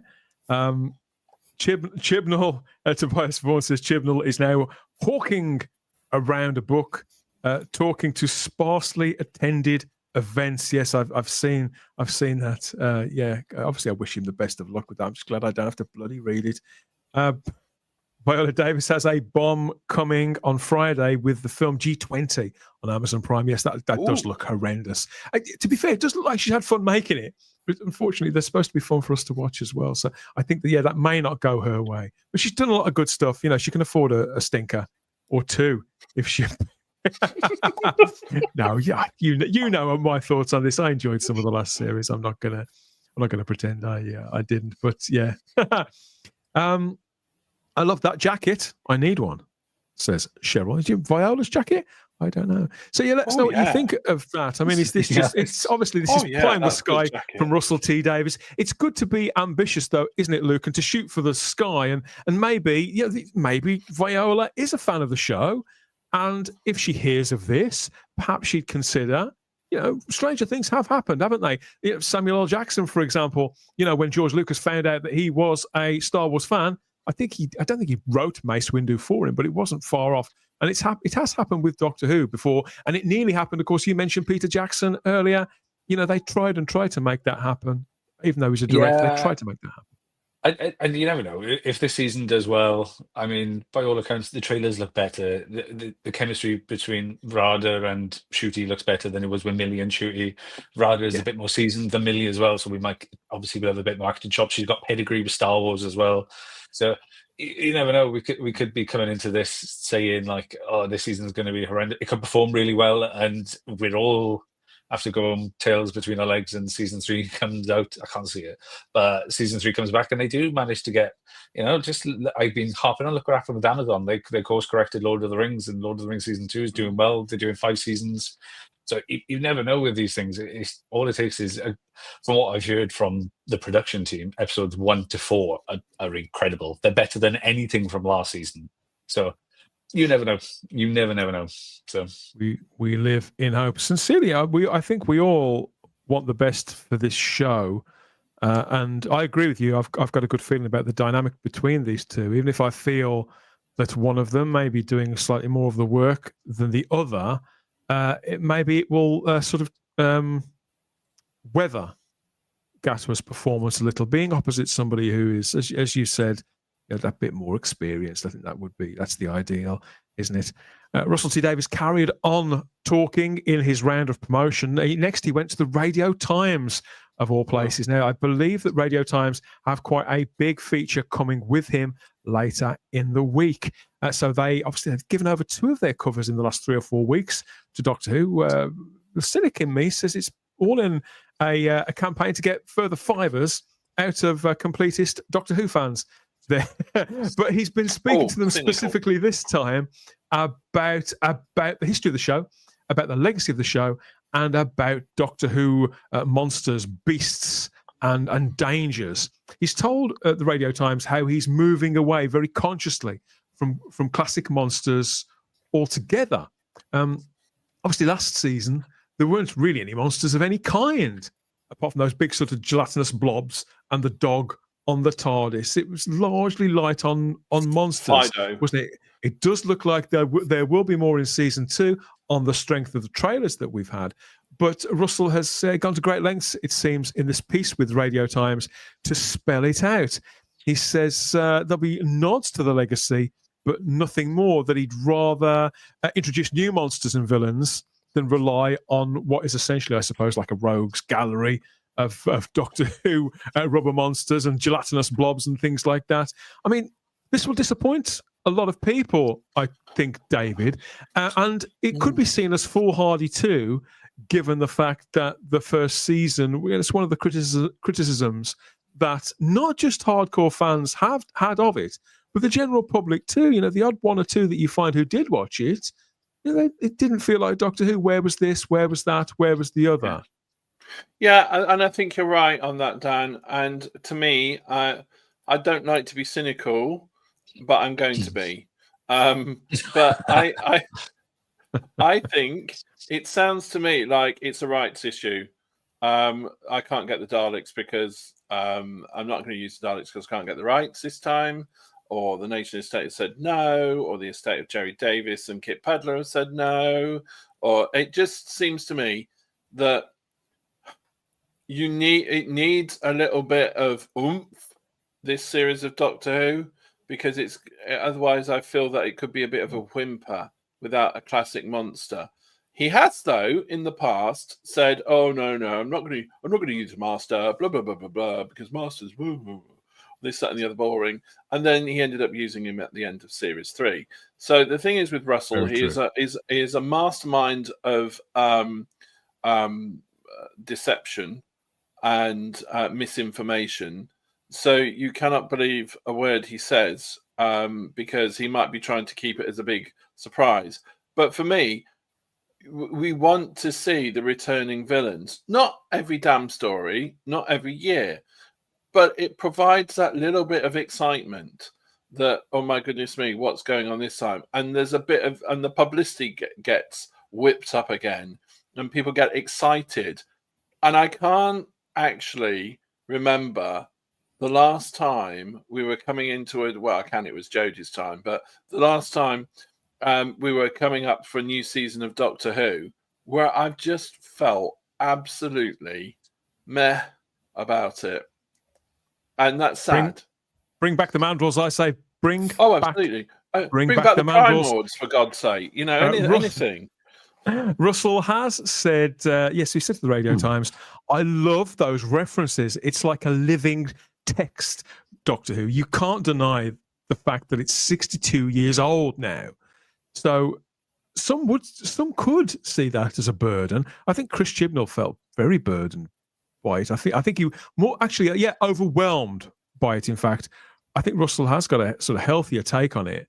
But I can't help but feel that some of these quotes are, if it's not a rights issue, and I do know that there have been rights matters with various things across Doctor Who since the Disney thing. Earlier on we talked about on the last edition of the show, we talked about how stuff's disappearing from the iPlayer.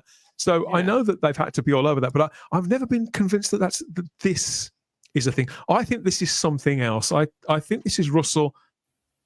I think the decisions he made about the show a couple of years ago, I don't know if he's regretting them now, but I think chickens are slightly coming home to roost, and all of this material has been filmed with decisions long made. And so it's kind of, he's sort of stuck with the repercussions of them all. That's the impression that I get, that he's kind of trying to talk himself, because he's a gobshite, you know, it takes one to know one. He's a gobshite. And so it's as if he thinks that people won't compare. We won't have bookmarked the things that he said before, Charlotte, to spot these inconsistencies, these incongruities. Yeah. Well, here's the thing. Okay, Russell, you don't want to use Daleks, you don't want to use Cybermen, you don't want to use the Master, you don't want to, okay. But the problem is your creations have to be just as good or better than all those things that have come before. And that's such a hard job. And I'm sorry, off your first series, I don't trust you, because look, across the board, so many people said Ncuti had an underwhelming sort of monster roster in that first series. And that's the thing. The Doctor needs to have one or two villains, probably every villain, but that's not possible. So at least one or two that you think, oh God, that was tense, that was tight, that was a really good match of sort of how has he got out of this, how has he saved the day. And because Ncuti didn't really have real opposition a lot of the time, I think that was one of the reasons why, honestly, people struggled to connect with his Doctor. Because I can remember in Matt's run, for example, when he first had his Dalek story, Victory, it did such a good job for exploring his Doctor and what the Daleks meant, sort of after a bit of the scar tissue had healed from the Time War, but it was still there. You obviously had still the issues with when he last faced them, he lost Rose. So it's this idea of the Daleks representing almost everything he has to let go or gets taken from him. It's a good marker for where once an incarnation of the character, Charlotte, has started to sort of to hold its shape, just as you said. I think it's no coincidence that we got Victor of the Daleks, Dalek, and Into the Dalek at roughly the same, fairly early on in each of those Doctors' eras, because it's just something about it, whether it's the challenging the particular writer, I don't know, and the fact they haven't given Ncuti gap with that. I know they tried it with Whittaker, but because the Daleks didn't look like the Daleks, it just didn't work. You just forget about it. Well, but with this, the thing is with Matt's Doctor, I remember the thing that was so exciting was he'd sort of at that point been we'd sort of got the idea of him being like this sort of childlike at times, this very innocent at times, this sort of out there at times. We saw a tiny bit of the anger, but it was a very sort of little window. That scene when he first sees the Dalek and he's just hitting it and shouting and bawling and screaming almost. That was such a powerful scene. Yeah, petulance to we'd not seen in the character before. Yeah, because you saw all that sort of layers and mask that Matt had sort of established at that point. It just got stripped because he was so angry. And like I said, that sort of idea of the Daleks bringing sort of the worst at times out of the Doctor and the sides he doesn't like sort of come to the forefront at times because of what they mean to him as a villain. So that's my point. You need to be incredible writing to fill that gap if you're not going to use them. And I don't know if Russell's got that skill anymore. Well, that's what Moffat said originally, didn't he? He said the reason that they had the Daleks so early in the season is to establish. He said the Doctor needs to meet the Daleks straight away to establish that he's the Doctor. Yeah. Because it's just to establish it for fans, which is why you get Matt Smith. Their whole episode is them needing the Doctor to confirm, and then Peter Capaldi as well. So as soon as people see the Daleks of recognizing him as the Doctor, then intuitively people will be like, "Oh, well, he is the Doctor." Especially after a run like Tennant, and then Smith become beloved, so Capaldi had it. So they need it. To be fair, I think if you're going to relaunch Doctor, I think they did a massive misstep by relaunching with. I'm not glad they got Sutek back because they fluffed it. But yeah. I think if you're going to relaunch on Disney Plus, one of the biggest streaming platforms in the world in all territories, big massive relaunch, you need your most famous villain, and you need Doctor Who and the Daleks. You need that. You need them front and center facing Ncuti to establish it. In your most iconic piece of iconography is the Dalek TARDIS screwdriver to a degree. But it's those, and you need them. How can all of us know this, but Russell T Davies doesn't, or he's forgotten? Here he says, this is again to the Radio Times, I'm shifting it away from Daleks and Cybermen and the Master, partly because I came in off the back of a story that had literally the Daleks, the Cybermen, and the Master all in one episode, which was brilliant. Was Jodie's best episode. Which was brilliant. Yeah, he has to put that in there. It's brilliant. It's not up against much competition, is it, David? Let's be honest. No. He said, which was brilliant. But once that's happened, it's just common sense to take a different step. No, it's not. No, it's not. I'd agree with him. If millions and millions of people had seen the what was it called? The Power of the Doctor. Power of the Doctor. Seen that. Not that many people watched it. It was an absolute shit show. It was a complete mess. Anybody who did watch it, was probably in the pub half an hour later to drown it out. So I just think he's barking up the wrong tree yet again here. He did go on to say, though, but little moments, little nods, little references. I love that stuff. Sometimes the writers put that into scripts and we enjoy it, but they're just nods and Easter eggs. That's the flavour of transmission today, I think. And that's why it's a load of shite. Because he's talking about superficiality, David. Yes. It's we don't want superficial. We want a story. We want something with a beginning, a middle, and end. We want a villain that is going to bring out the best in the Doctor. We do not want the Doctor marginalised. The Doctor has been far too marginalised over so many years now. We want the Doctor to solve the problem. We want the Doctor to be front and centre to the resolution. And we don't want little nods, little Easter eggs, little titty itty witty bitsy teeny winny yellow polka dot bikini sort of elements to it. We want the Doctor front and central leading the charge. And the whole point of what enrages me the most is that they are saying that the Interstellar Song Contest is the most expensive episode ever. Why not make an epic Dalek episode the most expensive produced Doctor Who ever? No, I completely agree, and they should have something like that on Christmas Day as a feature-length thing. I think Russell's barking up the wrong tree here. Totally. I think he's not aware that people are actually tired of what they call key jangling, I think is the expression, Luke, where we drop in a nod to this, mention that. I think that there was a time when this was a thing, when this was appreciated. But again, that's not now. I hate to say it, but I think this is yet more fuel to the fire that Russell T Davies is yesterday's man and doesn't really recognise where the broader culture is anymore, never mind where he could take this show. Yeah, it's the hinting of Susan all through last season, having it turn up at the premiere as well. Carol Anford having it turn up at the premiere, and you're like, is she going to come back? Like, is it? And she even said at Whoniverse, she was like, she'd absolutely love to go back and adore to go back. And I think she deserves one. She deserves her time in the sun, I think. And you're dangling it enough. I know there's been reports and rumors that potentially she is back in the season. Like, who knows? But I don't know. I think we are going to get a classic, not a monster, a classic villain. Now, your next season was supposed to be the Dalek season, Ncuti vs. the Daleks, but that's all up in the air now. But yeah, I do think. Yeah, I think. Don't get me wrong. I do think Doctor Who shouldn't have to rely on this rogues gallery like too much. I think you should, as new writers, he's right in some respects.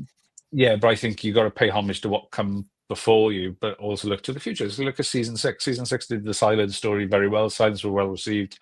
Weeping Angels come in for all the hate that the Flux gets. Swarms was a good villain, got sidelined for a bit, and then you had the Division stuff come in. But you are garnering a new villain there, someone who is powerful and can fight off against the Doctor. I do think you need, but realistically, from Russell's tenure, who you've got really? You got Ood, Slitheen, Jadoon, what other villains has Russell come up with? Right. I mean, Midnight. We don't even see it realistically, and apparently we're getting a sequel. We're getting a sequel to that, we apparently. So, like realistically, for a push, like, realistically, the gas mask child was Moffat's. The shadows are Moffat's. The Clockwork droids. The Clockwork droids are Moffat's. The angels are Moffat's. It's like Russell. Realistically, how many iconic monsters has Russell created? Considering he relies heavily. This is also the guy. This is also the guy, Luke, who's about to, well, later on in the year, we believe, or early next year, about to drop us a spin-off that's going to feature heavily the Sea Devils. How does he square? How does he square that with everything that he's just said to the Radio Times? Yeah, it's a bit pot calling the kettle black here, and it's you can't do one, do the other. It's and also. And the idea of an Easter egg, I think Russell's not quite understood what that is. No. Because an Easter egg is this idea of, like, I know it from games, where you'll be, like, in your level, you'll be out in your game world. And, like, Doctor Who's actually appeared quite a bit as an Easter egg in video games, that you'll be your character and you'll just see a TARDIS randomly. And then, that's an Easter egg because it's, Doctor Who, I know what Doctor Who is. That's what they are now. They're these, sort of what we said it as a nugget, but that's what they're meant to be. They're just meant to be a little visual thing or a little cue or something.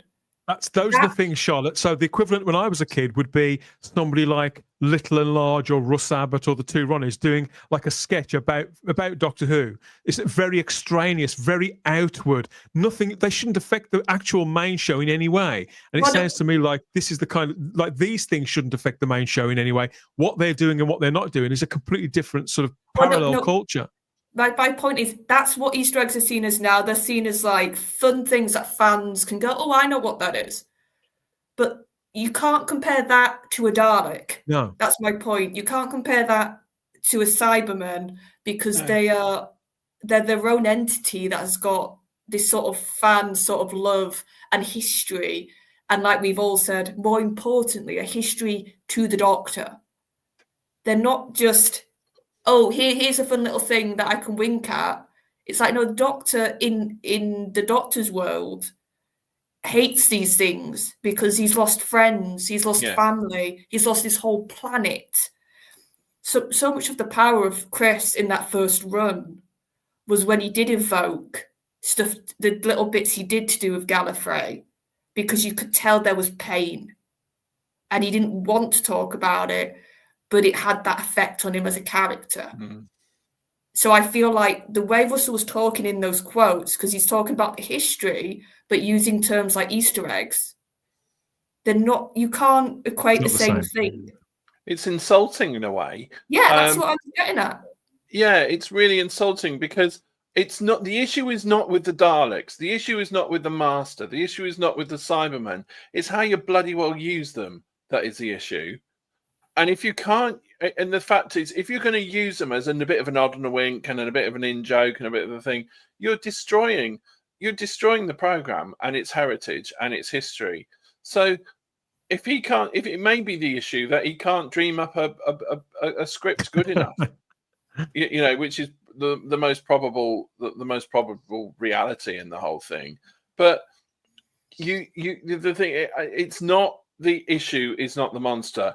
It's how you use them and what story you tell. Maybe he's missing out the Daleks because he might have to bring in Davros, of course, who is not allowed to be Davros at the moment. Maybe he's doing it for that. But Doctor Who has been at its least successful when it has strayed away from science fiction and become fantasy. And for me, this is a massive misstep for Russell, and I do honestly think it's time we gave him a nice sort of like carriage clock and said, "Thank you very much. You can go quietly now into the Welsh valleys and have a nice." No, he's in Manchester. He's in Manchester. He's never in Swansea. He's never. We wouldn't take him back.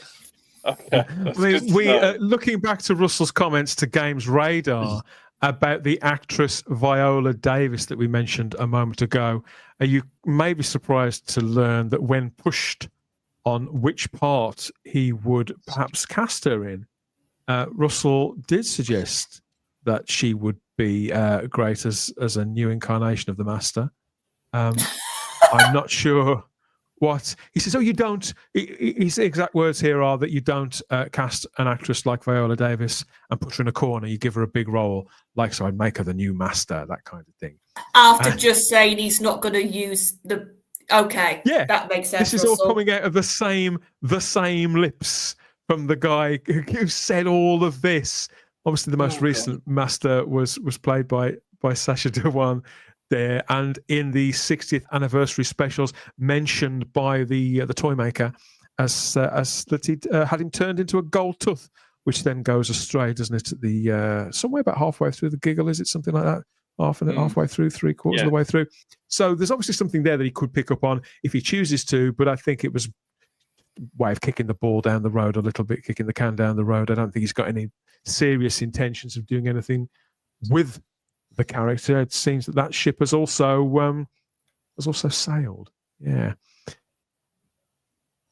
Will we ever see Neil Patrick Harris as the toy maker again? I thought that could be a character that would be worth unpacking, but it doesn't seem like there's any real urgency to do that. And Neil Patrick Harris has also moved on. So the idea that he could become some sort of nemesis to the 15th Doctor, I don't think that's going to fly either. And heaven forbid that Jinx Monsoon should come back. So in some ways, I'd like to see the Master brought back, but cast the right person. Don't just cast somebody simply because they're a big name and you want to give them a big part. John Sim was very much the right actor to take that part at that time. And to be fair, even though for me he would have been amazing as the Doctor, I can see entirely why Chris Chibnall cast Sacha Dhawan as the Master. I think it was his wisest ever move. Really, that whilst it didn't save the era, it at least gave it a bit of a grounding of somebody with talent in a role that suited them. But the role of the Master, the Doctor's Moriarty, it's never going to be left alone for too long. I know. So it's just, why would you give that to Viola Davis? I don't know. But then again, I don't know why he's doing any of this, Charlotte, or saying any of this. Let's be honest, mostly absolute bunkum. I mean, it's just something to say. Something to say in an afternoon, an idle thought, because we all do that. But the stakes are pretty high for Doctor Who at the moment. It's understandable that we latch on to every word of this stuff, I feel. And are we reading too much into it? I don't think we are, really. I mean, these are words from the guy at the very top. Our advice, as always, is to take it all with a pinch of salt and a laugh if you can muster any. And obviously, good luck, everybody, as always. Yes, so it's all about to kick off again. This is coming up, the brand new season of Doctor Who, Season 2. So they'd have you believe, launching with the Robot Revolution, Saturday the 12th of April. That's at 8 a.m. on the BBC iPlayer first. Then later that day at 6:50 on BBC One in the UK. Those outside of the UK, you can watch it on Disney+. Starting at 3 a.m. Eastern Time, which is 12 a.m. Pacific Time, and each further episode transmits or drops on subsequent Saturdays. Type 40 will be watching. Make sure you're subscribed and you're notified. This could go anywhere. It all kicks off this coming Saturday. Are you nervous? Are you nervous, Luke? What are you going to do, Luke? Are you going to be watching it sort of over breakfast? Are you going to do that, or are you going to wait until later in the day, or will you be in the pub by 6:50? Or well, I'm just reading the reviews of it now because they've all dropped. So the press of I always stay away from those. Always stay away from the press reviews. Someone mentioned the Radio Times one, so I was like, I'll have a peek, and it's like, okay, I'll probably watch it when I wake up because no doubt. My hooligans lot will have watched it. You haven't got a ritual then. It's not like I've got to be there at 6:50 with my beans on toast and my Mars bar. I'll watch it. I'll watch it when I wake up, probably over breakfast, have a look, see what it is, and then when they say your day can only get better. So that's and then hooligans are out. Hooligans are out. So my day can get better because hooligans is coming. The end of Doctor Who is coming on April the 12th. We can actually promise that it almost certainly will get better. How about you, Charlotte? Have you decided yet? I'll probably watch it during the day. Like, to be fair, having it sort of available throughout the day has made it that it's very much when I'm in the mood. I was like that for the last series of Shooty, and I was definitely like that with Jodie's run. I think you'll find this, both of you, this makes you part of the problem. Well, here's the thing. I am intrigued, I'm not going to lie, because of the new companion, because of the trailers. So am I. And I have, but that's about my level, because I just think you can't completely forget about what we had series 1. No. Like, it's still Russell writing. You still got Shooty in the role. And I'm intrigued, and for the sake of the brand and for the show going forward, I do hope, even if this isn't a major thing with the ratings, I hope it just generally puts a bit of energy back with the fans. Sort of, it feels at the moment that nobody really wants to talk about Who, even a little bit in the fan side of it. Like, actually talk about Doctor Who, not just either speculate or talk about the production. Just, we need that to come back. And I'm just hoping that this can get some of that back. Some traction, as they say, David, some traction. Some traction, indeed. Some traction. We badly need some traction. It's like a team without a captain having to bat after following on. It's really you're up against it. I'm not watching it because it's my first wedding anniversary to my lovely wife, and we are going back to the hotel and venue where we got married in Ascot, and we are having a spa day and a lovely meal in the evening. So I'm banned from watching it because I don't want it to spoil our day. And that is the official advice, and I'm sticking to what my wife, my gorgeous wife, from the BBC. So sod the BBC. It's a nice spa day. Probably have a treatment, and just sit in the hot tub whilst Doctor Who's on before I have my steak and chips and sticky toffee pudding. I think you could be the one who's doing it right. Obviously, congratulations to both yourself and your bride on your anniversary. The rest of us stuck with Doctor Who this coming Saturday, the 12th of April on the iPlayer and over on Disney Plus, of course.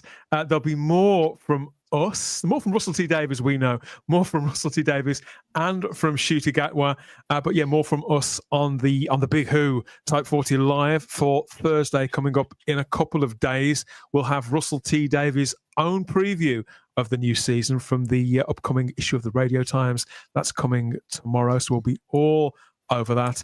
Shooty is bound to have said or done something else. I'd say that's a given. So we'll chew through as much of it as we can, all in preparation for Saturday and the beginning of our proper coverage of each episode week by week of season 2 of all new Doctor Who. My God, what a mouthful all of that is. So we'll be here. We'll be here. This is Philip Roy playing the Doctor. And I'm Mandy Rose and I play Jenny. For the Doctor Who fan film, Doctor Who Meets the Scorpion, this is the Type 40 podcast.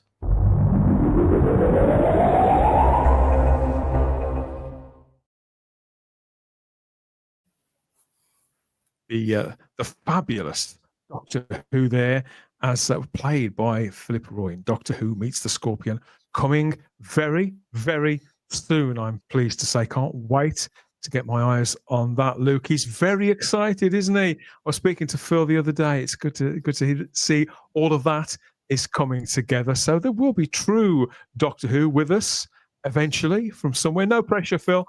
No pressure. No, all the best to him as well. I was speaking to Phil over the weekend and speaking to him today, maybe. So like as someone who's made stuff in the fan circle, so it's always hard, and I know he's ploughed loads of his own time, effort, and money, and the stuff looks incredible. Like, I'm a big fan of the Cushion movies. and he's very much gone for that 70s and the 60s, the aesthetic of those movies, with the Daleks as well. So yeah, all the best to him. I can't wait to see it. I said the only caveat is the only thing I wish he did was have me to shoot it for him. That's the only thing I said to him, but I'm not in Wales. So but yeah, all the best to him. Love Phil. We worked on a horror feature film together years and years ago, called The Curse of Halloween Jack, or The Legend of Halloween Jack. It was the second one, and he got electrocuted in the bath and died. Which was, as you do. Yeah. And I went to see his play Alfie, and it was in his play Alfie where I come up with the idea for one of my BBC sketches in the second half, because it just struck me, because I needed to pitch it to the BBC like the day after, and I had no idea what I was doing. I had a title, and then in the second half of his play Alfie, I come up with it. So I missed most of the second half, because I was like, fuck, I need to write this down. Oh, sorry, I swore. Oh, sorry. I was like, I need to write this down. I need to write this down very, very quickly. So yeah, I have a long love of Phil. Bless him. He's a really cool guy. Did you know he played Sylvester McCoy in the 50th? He never mentions it though. Never mentions it. But he was Sylvester McCoy in the 50th anniversary. See, we never knew that. No, never mentions it. Yeah, you can only tease somebody about this stuff when you know them pretty well, can't you? So yeah, obviously, yeah, we'll be watching very, very closely, as we have now for the last 2 years, for all the further developments there as Doctor Who Meets the Scorpion makes its way to our screens. Everybody, yes, you can get in touch with us and leave us some feedback, high fives or not. Instagram and X at Type 40 Doctor Who. As always, join us in the Type 40 Facebook group too. Come and share your thoughts as the days crunch down to that very first episode of the new season. Come and join us in the Facebook group and help console one another and take part in our poll. Of course, the polls are back in the Facebook group too. Leave us a message on SpeakPipe, new for 2025. Get involved with Type 40, the podcasts and the video content, all from the palm of your hand. Leave us a message or a question, a prediction, any feedback you like over there on SpeakPipe. And you can join us again for more Doctor Who talk, as always. Hot takes, cold shoulders, pet peeves, bouquets and pot shots on the very next Type 40 Live, as always. In the meantime, we're going to run around this place, this big old TARDIS of ours there. It's got to burn off energy somehow, haven't we? Thank you again, David, and congratulations for the weekend. Great to have you on in your cricket whites, or as near. Thank you very much. Yes, unfortunately for Doctor Who, the weather forecast at the weekend is going to be hot and sunny, so that'll put off all the viewers as well. Oh yeah, that'll be the reason. Yeah, absolutely. Yeah. Oh, the cynic in the fair Charlotte Shields. How awful! But they've reduced you to that. They've reduced me, Dan. Come on. Always been cynical. Luke Walters from Cinescope Pictures there. We're going to play your trailer directly after this, mate. You may be pleased to learn. Obviously, between now and the weekend, it sounds like you've got a lot on your plate. Sobering Up, for example, as well as maybe a few more podcasts. But we're glad that you slotted us in between podcasts and doing your hair to take part again in Type 40 Live. This time's great to see you, and superb as well to have Phil in the live chat there. I didn't know that, Luke. Honestly, cool. So I kept quiet. I played a soldier in Victory of the Daleks in Matt Smith's episode. When I was doing essay work, I was a soldier in Victory of the Daleks years and years and years ago. So there you go. It's all coming out now. Don't miss the next Type 40 and the rest of the week here at Type 40 Live. We're at your companion to the new season, for better or for worse. No party lines, there's no beef, no bullshit, just the best in news, views, nostalgia, discussions, and dad jokes from 8 p.m. every Monday and Thursday UK time, and those extra reaction shows coming soon too, as we count down the days into single digits now. We're going to leave it here, and heaven help us, we always have the time if you have the space here at Type 40 Live. We'll see you next time. Bye-bye.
Billy, what have you done with all the Doctor Who stuff?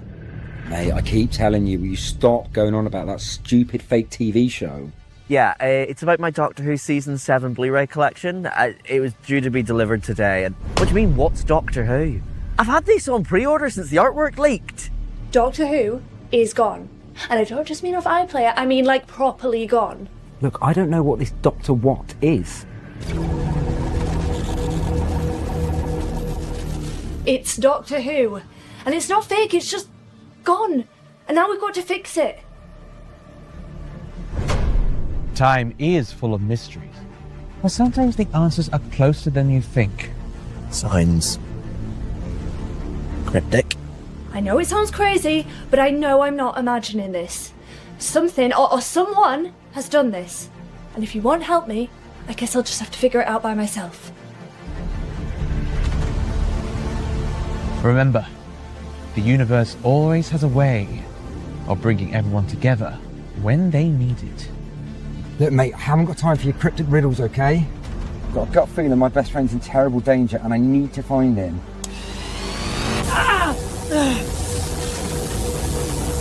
I am giving you a front row seat to the end of Doctor Who.